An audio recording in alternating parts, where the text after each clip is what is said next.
Assalamualaikum warahmatullahi wabarakatuh adik-adik. Selamat pagi, selamat siang, selamat sore, dan selamat malam semua adik-adik yang ada di rumah. Semoga kalian semua selalu sehat walafiat.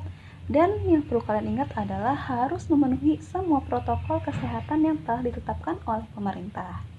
Apakah adik-adik masih ada yang mengingat materi minggu lalu? Minggu lalu kita kemarin belajar apa ya? Nah, minggu lalu kemarin kita telah mempelajari mengenai Sunan Gresik. Sekarang kita akan mempelajari mengenai kisah Sunan Ampel dalam menyebarkan dakwah Islam.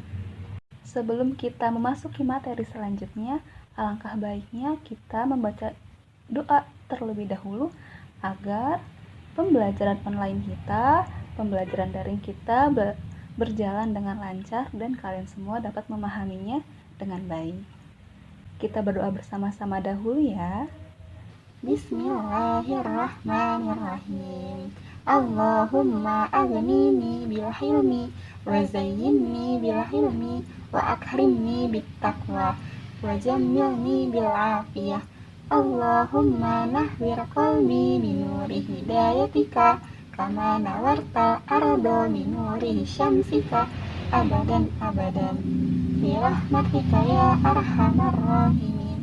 Amin.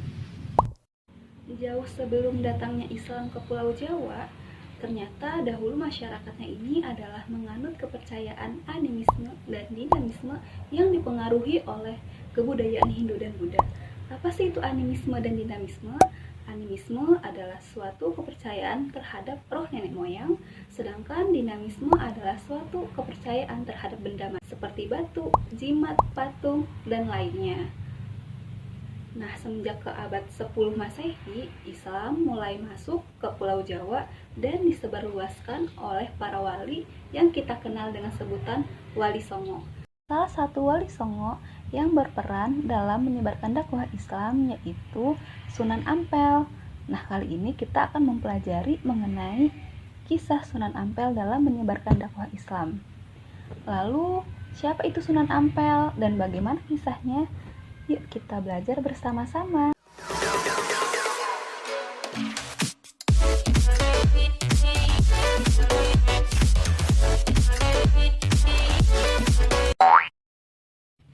Nah, adik-adik bisa melihat nih materi yang akan kita pelajarin pada video kali ini. Kalian bisa melihat di layarnya ya, yaitu mengenai biografi Sunan Ampel. Lalu yang kedua, bagaimana sih peranannya Sunan Ampel dalam menyebarkan agama Islam. Materi yang pertama yaitu mengenai biografi Sunan Ampel. Adik-adik tahu nggak sih di mana letak Bukhara? Bukhara ini terletak di Samarkand. Di Samarkand ini ada seorang ulama besar yang bernama Syekh Jamaluddin Jumadil Kubro. Beliau mempunyai seorang putra bernama Ibrahim. Dan karena berasal dari Samarkand, maka nama Ibrahim kemudian mendapatkan tambahan, yaitu berasal dari nama daerahnya, yaitu Samarkand. Orang Jawa sukar menyebutkan Samarkand, maka mereka hanya menyebutkannya sebagai Syekh Ibrahim Asmarakandi. Syekh Ibrahim Asmarakandi ini diperintahkan oleh ayahnya, yaitu Syekh Jamaluddin Jumadil Kubro, untuk berdakwah ke negara-negara Asia. Suatu hari, Ibrahim Asmarakandi dijodohkan dengan puteri Raja Campa yang bernama Dewi Chandrawulan.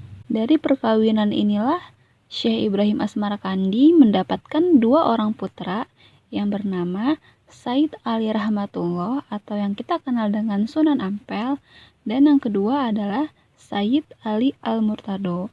Suatu hari Sunan Ampel datang ke Pulau Jawa bersama ayah dan saudara-saudaranya yang sebelumnya tinggal di Campa. Sekitar tahun 1440 Masehi, Sunan Ampel dan beserta kerabatnya datang ke Pulau Jawa karena diundang oleh Prabu Sri Kertawijaya yang merupakan Raja Kerajaan Majapahit untuk memperbaiki perilaku masyarakat Majapahit yang konon saat itu mengalami kemunduran dan kemerosotan moral. Kedatangan rombongan tersebut juga dikarenakan karena adanya hubungan antara keluarga dari ibunya. Nah, ibunya ini memiliki seorang adik yang bernama Dewi Darawarti yang menikah dengan Sri Prabu Kertawijaya.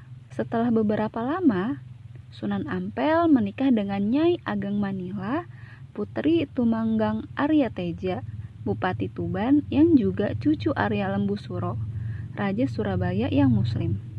Dari pernikahannya, lahirlah anak dan cucu yang menjadi generasi penerus dakwahnya dalam menyebarkan Islam. Begitu pula hubungan kerabatannya dengan penguasa Surabaya, yaitu Arya Lembusuro. Pada gilirannya, membawa Raden Rahmat menjadi bupati penguasa Surabaya.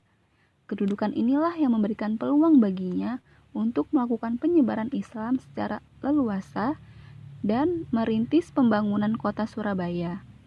Dalam perjalanan dakwahnya, Sunan Ampel membangun masjid dan pesantren dan menjadikannya sebagai pusat pengkaderan mubalik yang disebarkan ke daerah lain yang berada di Pulau Jawa. Sunan Ampel wafat pada tahun 1481 Masehi di Demak.